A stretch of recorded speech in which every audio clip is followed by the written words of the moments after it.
Hello students, मैं math teacher are के सिंह आपका ओमेगा प्रो क्लासेस में स्वागत है। तो पिछले लेक्चर में हम लोग कॉन्सेप्ट पढ़े थे। कॉन्सेप्ट था क्या कि एंगल बिटवीन टू लाइंस क्या है, टू लाइंस के पैरेलल होने के लिए क्या कंडीशन है, परपेंडिकुलर होने के क्या कंडीशन है, कोइंसिडेंट होने के लिए क्या कंडीशन है। आज आगे चूंकि अब जो क्वेश्चंस होगा तो उसमें पॉइंट ऑफ इंटरसेक्शन की जरूरत पड़ेगा, किसी लाइन के पैरेलल किसी लाइन का इक्वेशन की जरूरत पड़ेगी, तो ये सब बताना जरूरी है। तो पहले थोड़ा क्या है कि थोड़ा देर ये जो लेक्चर होगा ये कॉन्सेप्ट बेस्ड लेक्चर होगा, है ना। देखते हैं कि कितना कॉन्सेप्ट आज होता है, उसके बाद कुछ क्वेश्चंस भी होगा, ठीक है। तो चलिए आज हम लोग पढ़ेंगे point of intersection. Point of intersection, point of intersection,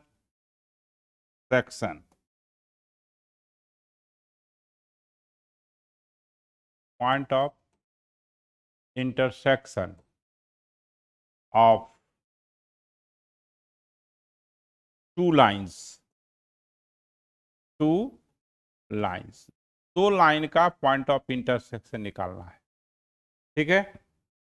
देखिए ये जो लाइन है L1 और L2, ये दोनों लाइन जो है P पॉइंट पर कट करता है, और फर्स्ट लाइन का इक्वेशन जो है a1x plus b1y plus c1 equal to 0, है ना। ये आपका फर्स्ट लाइन का इक्वेशन जो है आपका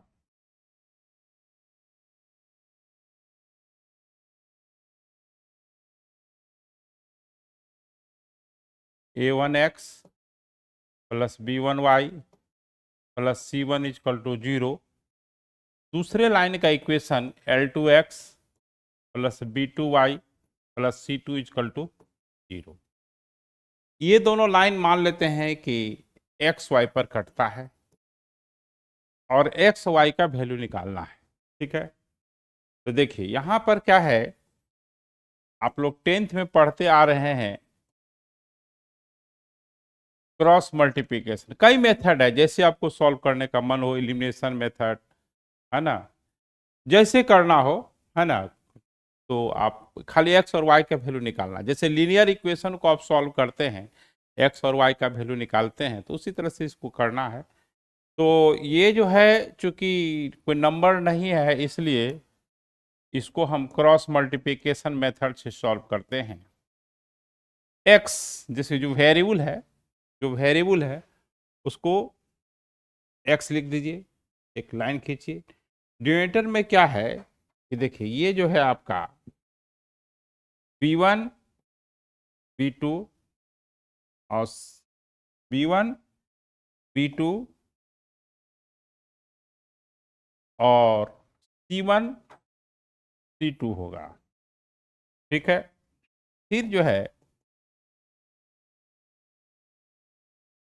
इक्वल टू करना है y, ठीक है। y जब कीजिएगा तो यहां पर माइनस लगा दीजिएगा, प्लस फिर माइनस, फिर वही कर दीजिएगा b1 b2 c1 c2। फिर यहां पर आपका कांस्टेंट कुछ भी हो हमेशा 1 होगा, यहां 1 डाल दीजिएगा। उसके बाद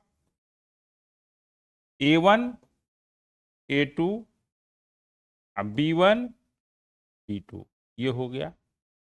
तो यहां पर x की वैल्यू निकालनी है, तो x ये जो है आपका क्रॉस मल्टीप्लिकेशन कीजिएगा, इसीलिए इसको क्रॉस मल्टीप्लिकेशन मेथड भी कहते हैं। b1 c2 minus c1 b2, ये माइनस y को इधर कर दीजिएगा, b1 c2 minus c1 b2, ये 1 हो जाएगा। ये a1 b2 minus b1 a2 हो जाएगा। अब क्या करना है, इसको इसको इक्वल करना है, x की वैल्यू निकालना है, इसको इसको इसको इक्वल करना है। तो x इक्वल टू क्या होगा, देखिए अब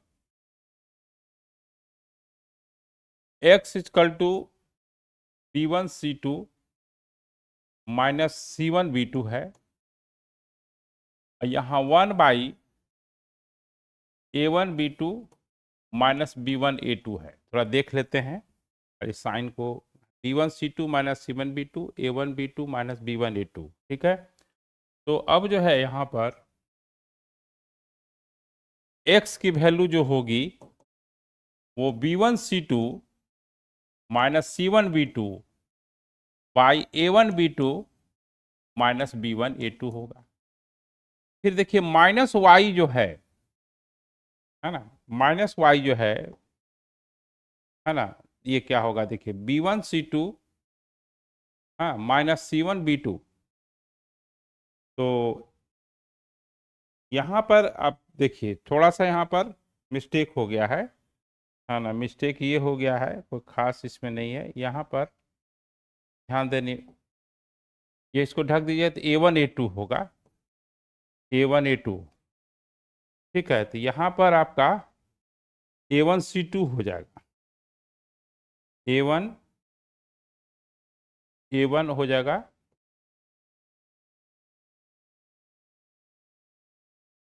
हाँ देखिए A1C2 माइनस C1A2। तो अब जो है आगे हाँ आगे जो है आपका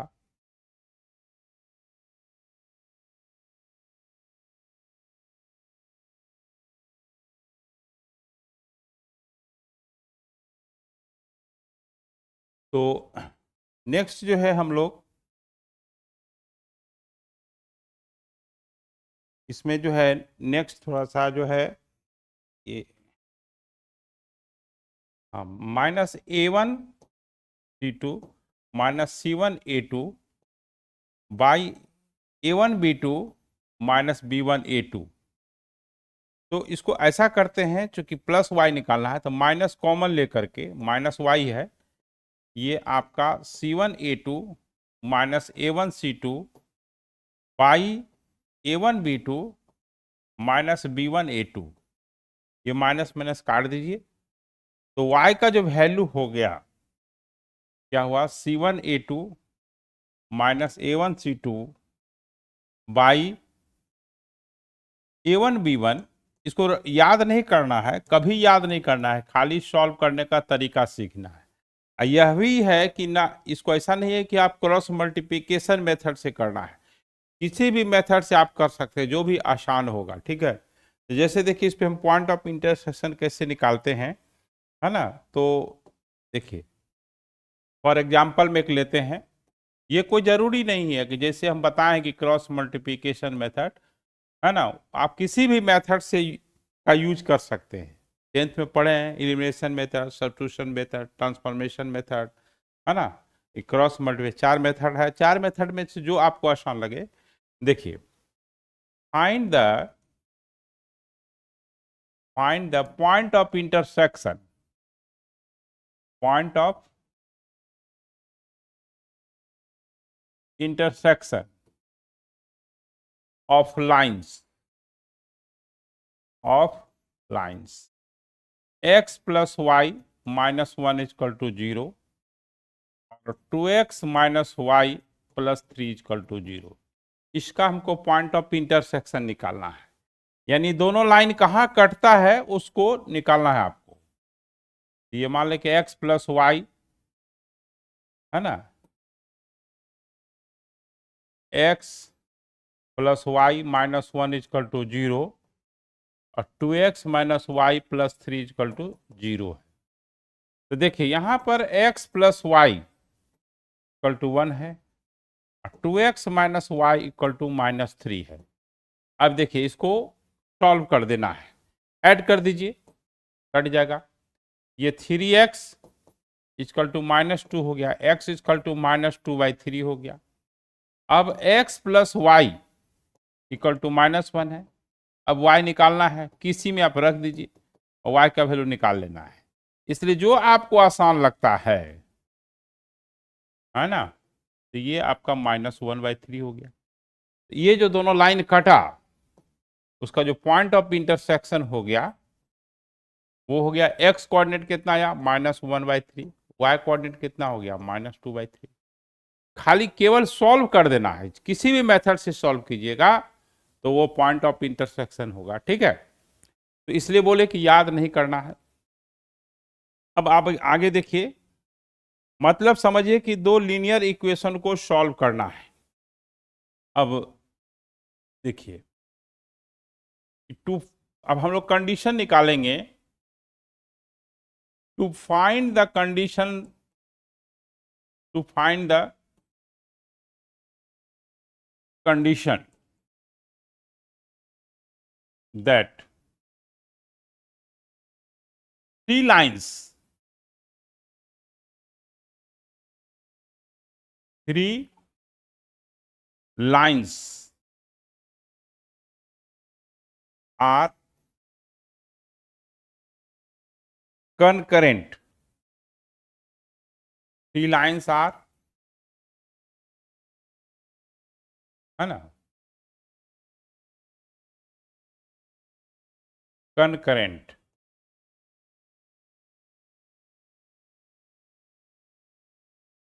है ना। कंकरेंसी का कंडीशन क्या हो, देखिए three lines will B concurrent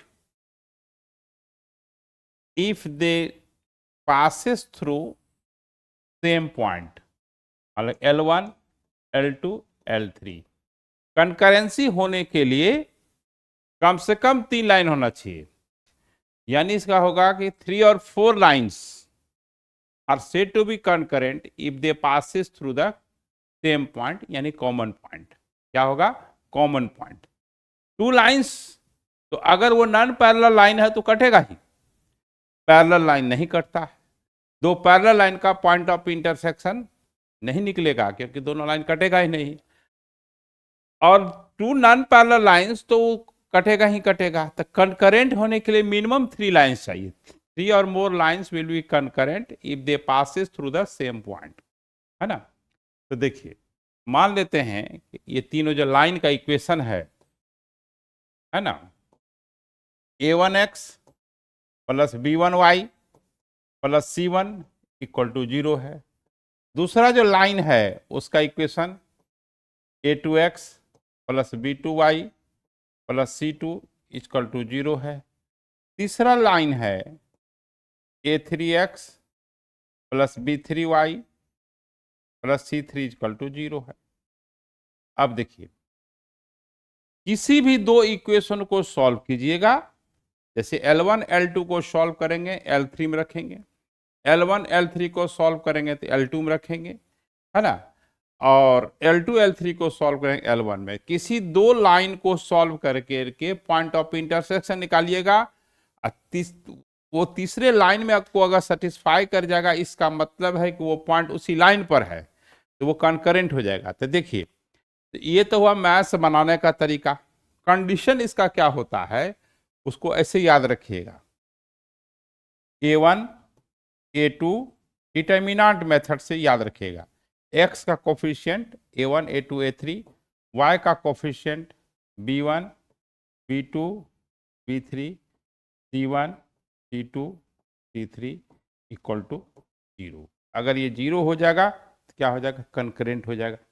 कैसे सॉल्व करेंगे इसको, अब डिटर्मिनेंट को सॉल्व कैसे करेंगे, तो जो बच्चे 11th में फिजिक्स पढ़ते होंगे, हालांकि ये तो डिटर्मिनेंट 12 का चीज़ है, तो वहाँ क्रॉस प्रोडक्ट, चूँकि वेक्टर जो है आपका यूनिट डायमेंशन के बाद वेक्टर ही होता है, इसलिए 11th के बच्चे को भी डिटर्मिनेंट को सॉल्व करने का तरीका आता ही है ना। क्योंकि जब क्रॉस प्रोडक्ट कीजिएगा दो वेक्टर का IJK सिस्टम में रहेगा तो वहाँ डिटर्मिनेंट के हेल्प से ही करेंगे, दूसरा तो कोई तरीका है नहीं। फिर भी आपको हम कोशिश करते हैं कि समझा दें। देखिए इसका वैल्यू कैसे निकलेगा, देखिए कॉलम वाइज कीजिए रो वाइज कीजिए वैल्यू सेम होगा। तो देखिए a1 लिख दीजिएगा, इसके बाद जिस रो में या जिस कॉलम में लाइज कर रहा है उसको जो है हटा दीजिएगा, डिलीट कर दीजिएगा, जैसे ये और ये हटा दीजिएगा, तो बचेगा क्या, b2 c2 b3 c3, b2 c2 b3 c3। फिर देखिए प्लस हुआ तो फिर अब माइनस होगा, ये रूल है, इसका भी रीजन होता है प्लस माइनस क्यों होता है, तो हम लोग 12 में बताएंगे, डिटर्मिनेंट जब बताएंगे तो आपको याद रखना है, ऐसे भी याद रखना है, प्लस फिर माइनस A2 हो गया।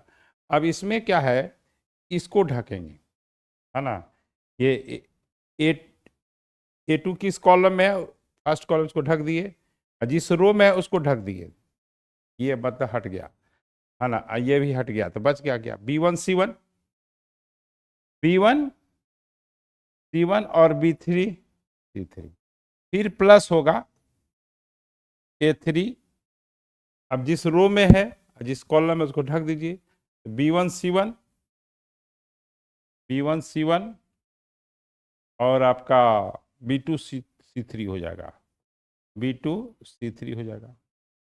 इसके बाद आपको क्या करना है कि क्रॉस मल्टीप्लिकेशन से सॉल्व कर देना है, A1 B2 C3 minus C2 B3, ये माइनस है A2 B1 C3 minus C1 B3, plus A3 B1 C3 minus C1 B3 equal to 0 हो गया। ये रिक्वायर्ड कंडीशन हुआ, इसको रटना नहीं है, रटिएगा तो संभव नहीं है याद रखना, है ना।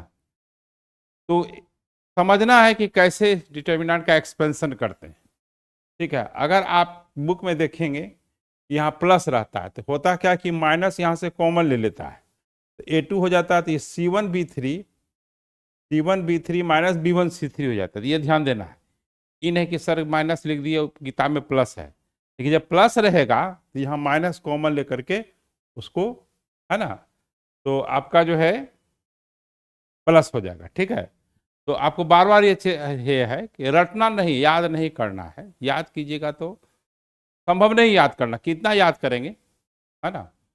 तो चलिए, तो ये कंडीशन हुआ कंकरेंसी का, इस पे हम क्वेश्चंस लेते हैं, है ना। क्वेश्चंस कैसा आता है वो देखिए, देखिए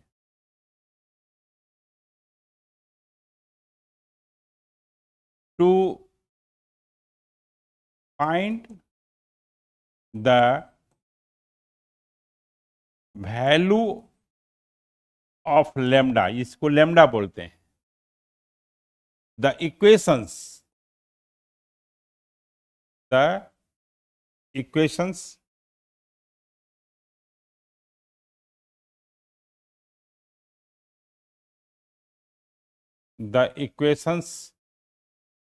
क्या है, x plus y plus 1 equal to 0, x minus y plus lambda equal to 0, 2x plus 3y minus 5 equal to 0, ठीक है। ये to find the value of lambda the equations, ये will be concurrent, will be concurrent,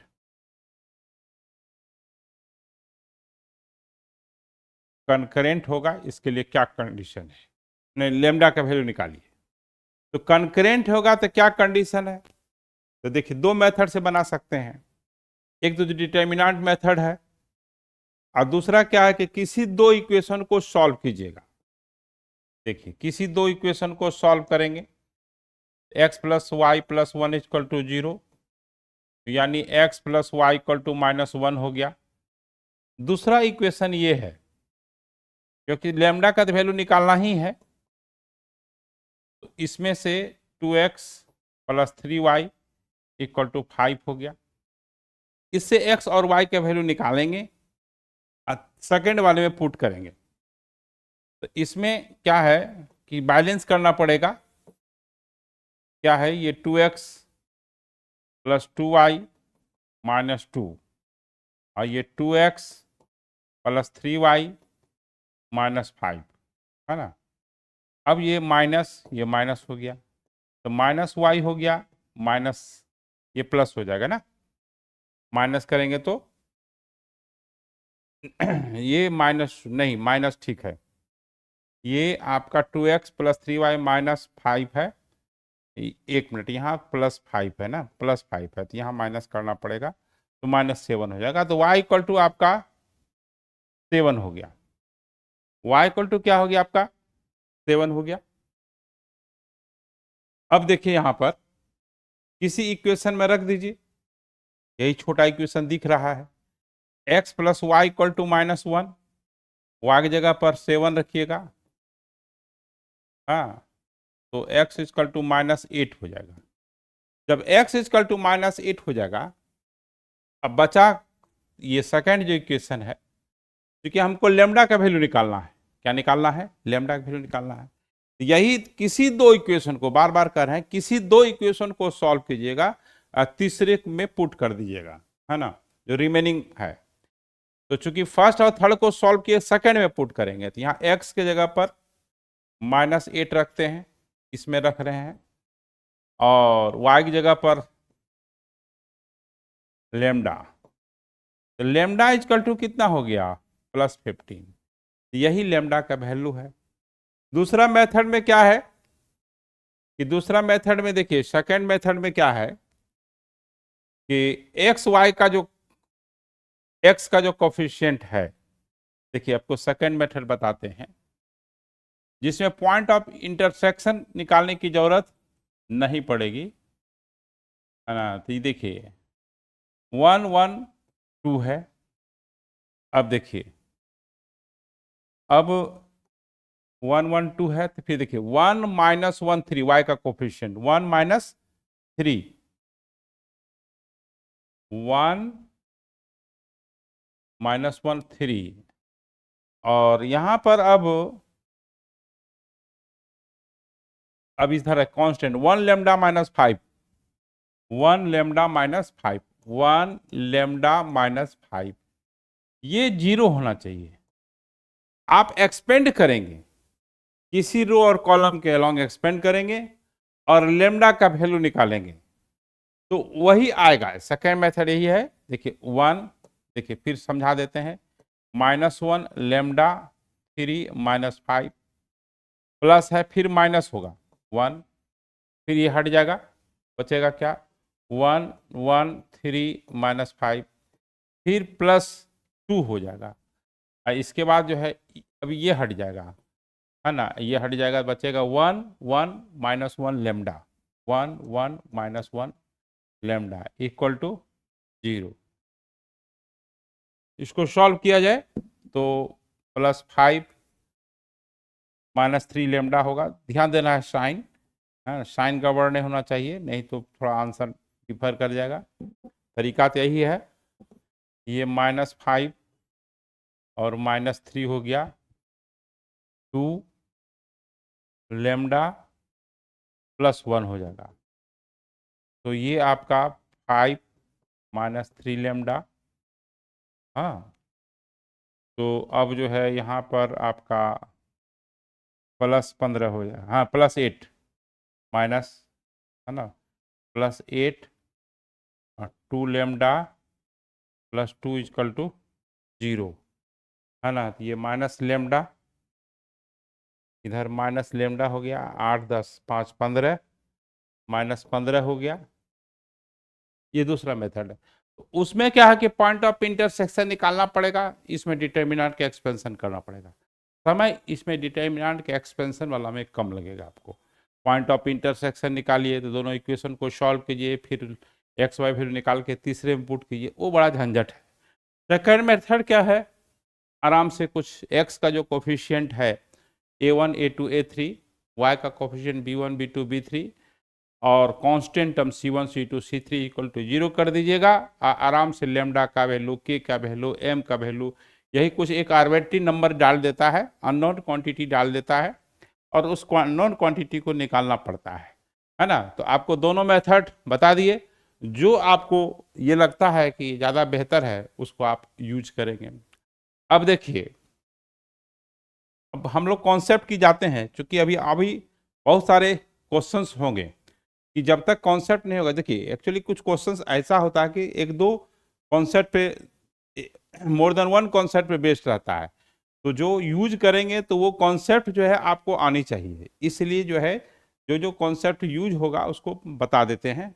अब देखिए आपको बताएंगे कि किसी भी लाइन के पैरेलल, गिवन लाइन के पैरेलल किसी लाइन का इक्वेशन कैसे लिखेंगे, है ना। देखिए तो क्या होगा, heading equation of line, equation of line parallel, parallel to given line, parallel to given line, parallel to given line. देखिए पैरेलल टू गिवन लाइन, देखिए यहां पर मान लीजिए कि ax plus b y plus c equal to 0 है। इसी के पैरेलल एक लाइन का इक्वेशन फाइंड आउट करना है ना। क्या करना है, इसी के पैरेलल, है ना, लाइन का इक्वेशन निकालना है। ठीक है, पैरेलल होना चाहिए। तो देखिए to find the equation of equation of line parallel to the given line ax plus b y plus c equal to 0। तो मान लेते हैं कि इस लाइन का जो ये जो लाइन है, रिक्वायर्ड लाइन, ये गिवन लाइन है L1, इसी के पैरेलल किसी लाइन का इक्वेशन लिखना है। तो मान लेते हैं इसका जो है Lx plus m y plus n equal to 0। L जो है, जो लाइन है, मान ले उसका इक्वेशन क्या है, Lx plus m y plus n equal to 0। अब दो लाइन पैरेलल होता है तो उसके लिए क्या कंडीशन आपको पता ही है, क्या होता है कि दोनों का स्लोप सेम होता है ना। तो देखिए तो पहले लाइन का स्लोप क्या होगा, रिडक्शन करना पड़ेगा। आपको रिडक्शन बताए थे, देखिए क्यों रिडक्शन बताए थे, इसी चीज को समझने के लिए, इसी कॉन्सेप्ट को समझने के लिए आपको रिडक्शन पहले बताया गया। रिडक्शन क्या होगा, जनरल फॉर्म में है, इसको स्लोप फॉर्म में बदलना है। हाँ, क्या करना है, p y minus a x minus c, y equal to minus a by b x, और ये माइनस सी बाई टी हो गया। ठीक है, तो ये m1 हो गया, मान लिया जाए। x का जो कोफिशिएंट होता है वही स्लोप होता है। अब दूसरा जो लाइन है जो आप एज्यूम किए हैं, इसका स्लोप निकालिए, n equal to 0, m Y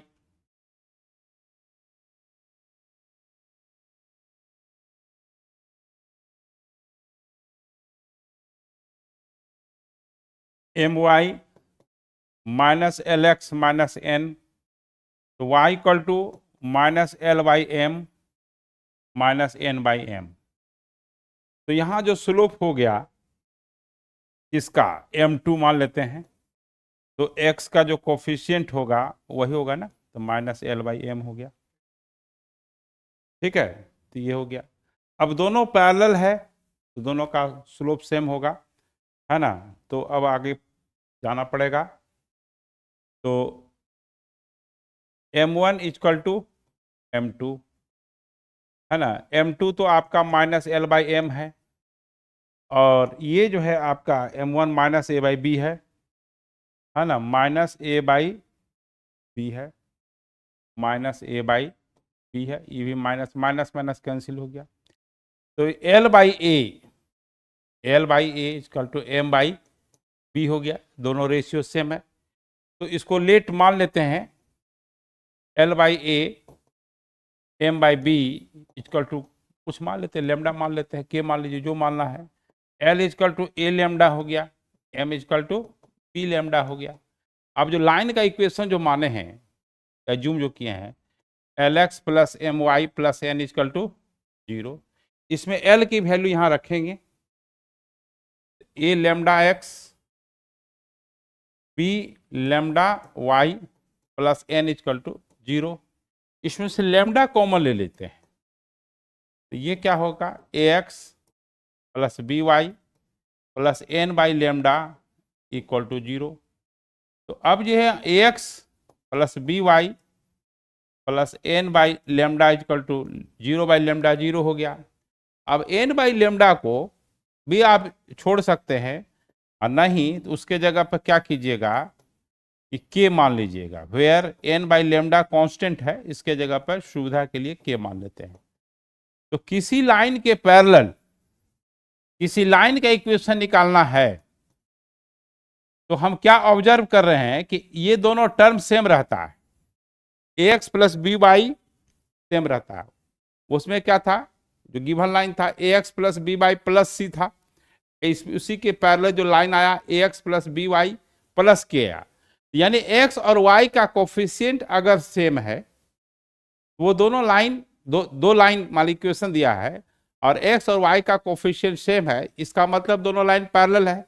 तो किसी लाइन के पैरेलल किसी लाइन का इक्वेशन निकालने के लिए कैसे क्या करेंगे कि जो इक्वेशन दिया हुआ है उसको लिख देंगे, एक न्यू कांस्टेंट टर्म ऐड कर देंगे, और वो जो कांस्टेंट टर्म रहेगा वो कंडीशन दिया रहेगा कि ये लाइन इसके पैरेलल है, इस पॉइंट से पास करता है, ये लाइन गिवन लाइन के पैरेलल है और किसी अदर लाइन पे परपेंडिकुलर है, यानी आपका वो कुछ कंडीशन दिया रहेगा जिससे कि आपका आर्बिट्रेरी जो कांस्टेंट आएगा के वो निकल जाएगा, है ना। तो how to write the equation of line parallel to the given line, है ना। तो देखिए इसको नोट में डाल देते हैं। नोट में देखिए equation of line parallel to ax plus b y plus c equal to 0 is ax plus b y plus k, यही होगा। ये नोट में याद रखेंगे कि केवल नया कांस्टेंट एक ऐड होता है, एक्स वाई का टर्म सेम ही रहता है, ठीक है। ठीक है, मैग्नीट्यूड वाई साइन वाई सब सेम रहता है, ठीक है। अब देखिए किसी लाइन के परपेंडिकुलर किसी लाइन का इक्वेशन कैसे लिखेंगे, है ना। तो देखिए यहां पर equation of line perpendicular to the given line, perpendicular to the given line ax plus b y plus c equal to 0, है ना। तो equation of line perpendicular to the given line ax plus b y plus c equal to 0। तो देखिए ऐसा है जैसे ये line है ax plus b y plus c equal to 0, इस पर कोई परपेंडिकुलर है लाइन, इसका इक्वेशन निकालना है। तो मान लेते हैं इसके परपेंडिकुलर जो लाइन है इसका lx plus m y plus n equal to 0 है, ठीक है। तो इसका स्लोप निकालना पड़ेगा। देखिए let equation of line perpendicular to ax plus b y plus c equal to 0 is lx plus m y plus n equal to 0। इसका जो स्लोप है पहला लाइन का माइनस ए बाई बी हो जाएगा, दूसरे लाइन का जो स्लोप हो जाएगा माइनस एल बाई एम हो जाएगा। दो लाइन परपेंडिकुलर होता है यदि दोनों के स्लोप का प्रोडक्ट -1 होता है ना। Two lines will be perpendicular if m1 m2 equal to -1, तो minus a by b minus l by m equal to -1। एक बार देख लेते हैं, minus a by b minus l by m minus l by m, minus यहाँ पर है, हाँ ठीक है। तो अब जो है ये माइनस प्लस हो जाएगा l b m equal to -1। तो ये जो है आपका l by b minus m by a हो गया, या एम बाई ए कोई एक तरफ साइन लगेगा माइनस, है ना। तो अब देखिए l by b minus m by a को लेमडा मान लेते हैं, या m by a minus l by b को लेमडा मान लेते हैं। एल इजकल टू कितना हो जाएगा b lambda, m equal to कितना होगा minus m lambda, m equal to कितना हो जाएगा ए लेमडा, ठीक ना। एल इजकल टू कितना हो जाएगा माइनस बी लेमडा। अब एल का वैल्यू डालना होगा, अगर ये आप यूज करते हैं बी लेमडा एक्स माइनस ए लेमडा वाई, है ना, प्लस एन इजकल टू 0। और अगर आप ये यूज करते हैं l equal to minus b lambda, हाँ यहाँ पर प्लस तब हो जाएगा a lambda y plus n equal to 0। अब यहाँ से देखिए लेमडा कॉमन ले लीजिएगा, b x minus a y plus n by lambda equal to 0। यहाँ पर minus b x plus a y plus n by lambda equal to 0। N by lambda को एक सिंगल कांस्टेंट मान लेते हैं के, ये हो गया b x minus a y plus k equal to 0 और b minus b x plus a y plus k equal to 0। तो आप कैसे याद करेंगे, किसी भी लाइन के परपेंडिकुलर किसी लाइन का इक्वेशन अगर है लिखना, तो एक्स के कोफिशिएंट को वाई में इंटरचेंज कर दीजिएगा, एक्स वाई का कोफिशिएंट इंटरचेंज कर दीजिएगा और किसी एक का साइन चेंज कर दीजिए जो आपका इच्छा करता है, चाहे एक्स के कोफिशिएंट का साइन चेंज कीजिए चाहे वाई का चेंज कीजिए। तो नोट में देखिए इसमें क्या है, नोट में देखिए how to write the equation of line perpendicular to the given line, है ना। देखिए इसको लिख देते हैं how to write the equation of line perpendicular to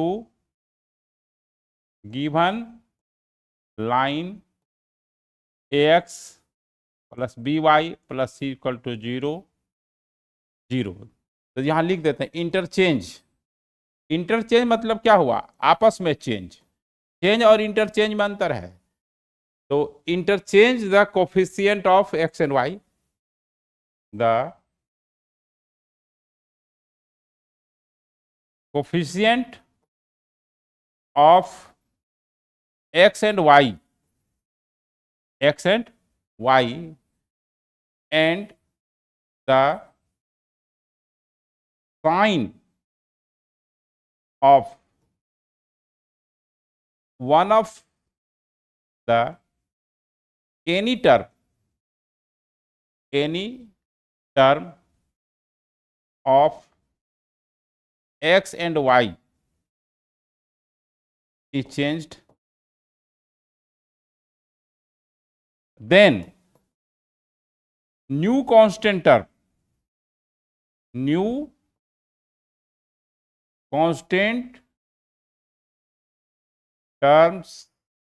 is added। उसके बाद नया कांस्टेंट टर्म ऐड कर देना है।